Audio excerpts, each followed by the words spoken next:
Haemorrhoids বা piles বায়ুপথ ও মলাশয়ের শেষ অংশে অবস্থিত গদি বা বালিশের ন্যায় স্ফীত রক্তনালী, যা বায়ুপথ দিয়ে মল নির্গমন নিয়ন্ত্রণে সাহায্য করে। এটি সব মানুষের দেহের স্বাভাবিক অংশ।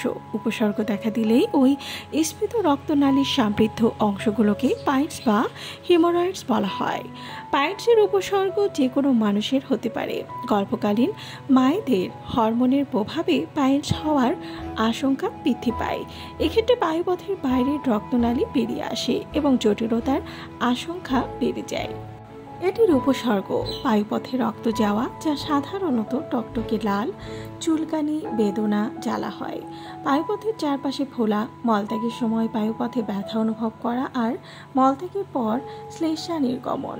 এক বা একাধিক পাইলস বায়ুপথের বাইরে বেরিয়ে আসা, সেগুলো মলত্যাগের পর স্বতঃস্ফূর্তভাবে বায়ুপথের মধ্যে ফিরে যায় অথবা চাপ দিয়ে ভেতরে পৌঁছে দিতে হয়। অনেক ক্ষেত্রে পাইলসগুলো সবসময় বাইরেই অবস্থান করে। কোষ্ঠকাঠিন্য পাইলসের উপসর্গ সৃষ্টি করে এবং এর সমস্যা বৃদ্ধি করে। তাই কোষ্ঠকাঠিন্য পাইলসের সঙ্গে থাকলে তার চিকিৎসা করাতে হবে।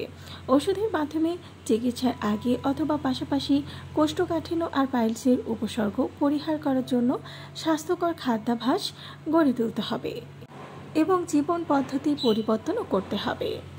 এটি প্রতিরোধে যা করণীয়: গর্ভকালীন সময়ে বেশিক্ষণ দাঁড়িয়ে থাকা অথবা টয়লেটে বেশি সময় বসে থাকা উচিত না। অনেক সময় কাপড় বরফযুক্ত পানিতে ভিজিয়ে হালকাভাবে পাইলসে চেপে রাখলে আরাম পাওয়া যায়।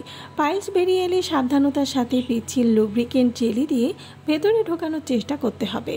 মলত্যাগের সময় অযথা চাপ বা কোট দেয়া পরিহার করতে হবে।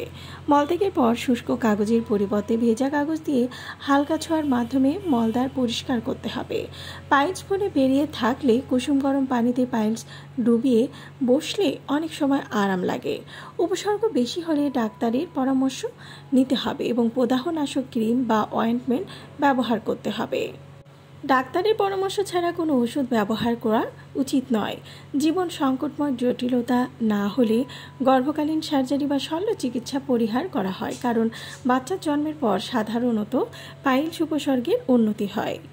ভিডিওটি ভালো লাগলে চ্যানেলটিকে সাবস্ক্রাইব করুন আর পাশে থাকা বেল আইকনে ক্লিক করে দিন, তাহলে পরবর্তী ভিডিও আপলোড করার সাথে সাথেই আপনার কাছে পৌঁছে যাবে।